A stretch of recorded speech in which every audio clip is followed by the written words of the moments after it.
Meaning of groundsman.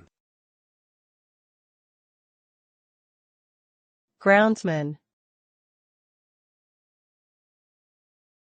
Groundsman. Groundsman. Groundsman.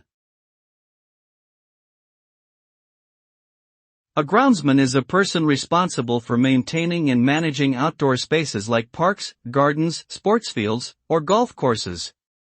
Their job involves tasks such as mowing lawns, planting flowers and trees, pruning bushes, applying fertilizers and pesticides, watering plants, and removing debris. Groundsmen need to have knowledge of horticulture, gardening, and landscaping techniques.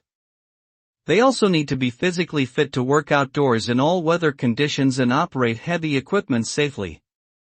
Groundsmen play a crucial role in ensuring that outdoor spaces are well maintained, attractive, and safe for public use.